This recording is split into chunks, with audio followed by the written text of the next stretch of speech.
Hi there, I'm Chris Milligan, the founder and CEO of Adepto. And I'm Michael Derwin, Chief Operating Officer and co-founder of Adepto.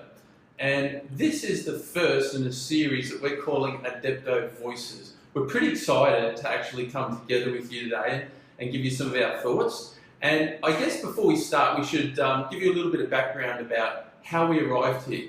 So we've been at this for a couple of years now. So Chris, what was it that drove you to start this in? Well, the world has changed according to work, and organisations really don't have a view of their entire workforce. The solutions that are in play to manage workers or employees at the moment aren't really catering to the shifting nature of work. That's contractors, freelancers, full-time, alumni, vendors, and everything in between. And they really don't put the worker in the centre of that. And the worker could be a hiring manager doing their job, hiring a candidate, internal, or a candidate external to that business. So we started Adepto to enable organisations to get a view of all of the people that are available to do the work for them. So the concept that's bandied about is total talent management, and it's fair to say that's the business we're in, helping organisations to better attract, manage, and engage their people, regardless of their employment style, as a total talent management software as a service.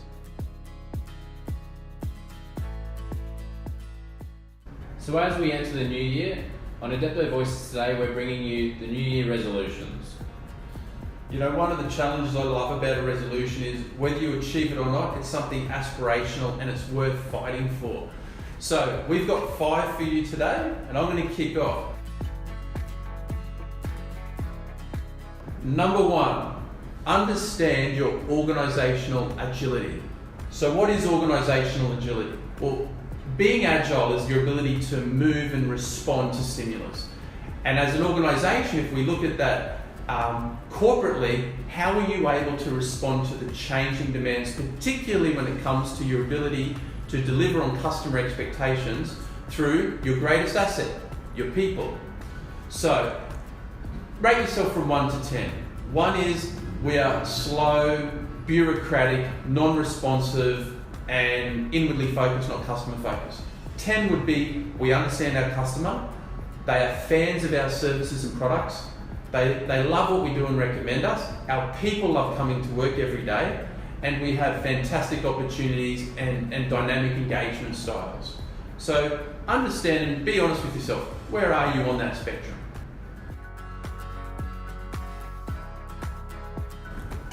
Number 2 is value skills over titles.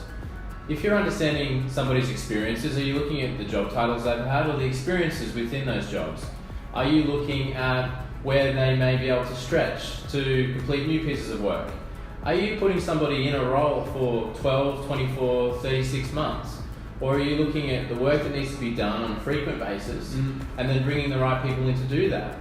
So rather than having a concept of an organisation structure necessarily that everything hangs around, how are we breaking the work in that agile style to make sure that we've got the right people for that work as it changes? Because business as usual really isn't that usual anymore. A lot of the automation is taking that away. So the projects and the initiatives that we're taking to market require different skill sets. So focusing on the job titles and roles people have had isn't going to get you there. Understanding the skills and the capabilities of these individuals and the blend will. Okay. Number 3, challenge your beliefs. Do you know that globally, up to 30% of professional services workers are contingent? That means they don't necessarily work consistently for one employer. If you look what's happening in Australia in particular, half of all jobs created this year were non-permanent. So what does that mean if you're in charge of a team, a business unit, an enterprise, or if you're an employee of one in your own business? Challenging how you think and how you approach and service your customers has to be met head on in business these days. And what is it you're doing to help take the friction out of connecting your clients' expectations with your ability to meet their needs? Because our belief is as many things as there are in between your ability to connect your customers' requirements with your ability to solve their problems is how many things are going to stop you from delivering value. And the more of those things you can remove out of the way by challenging your beliefs over what absolutely should be there and what shouldn't be there, has to be top of the agenda for any business that's wanting to have a successful 2018 and embrace the future of work.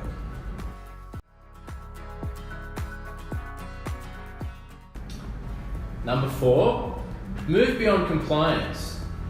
You know, time and time again, I hear executives talking about the different compliance of contractors, freelancers, is it IR35, 1099, and that's not a business strategy, you know?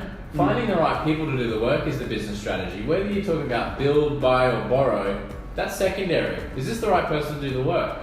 If they need a certain engagement style, they want to work remotely, they want to do part-time, flexible, different hours, they don't like FaceTime, and that suits your organisation, then make it work. Understanding if this is a legal or compliant requirement isn't driving business strategy. That should be an afterthought.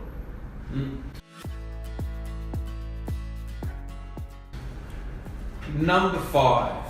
Okay, so there's a lot of talk that we hear from our clients who are really taking on a lot of these challenges, but they're struggling. What should my value proposition be? How do I get to that particular market? And what we want to encourage you to do in 2018 is leverage your brand, okay? And by that we mean, instead of thinking about it as discrete segments, which can be useful, rather think, why would someone want to come and work for us? What's our brand and value proposition? Are we really that concerned? And we think about this in our own business as much as what we do for our clients' businesses.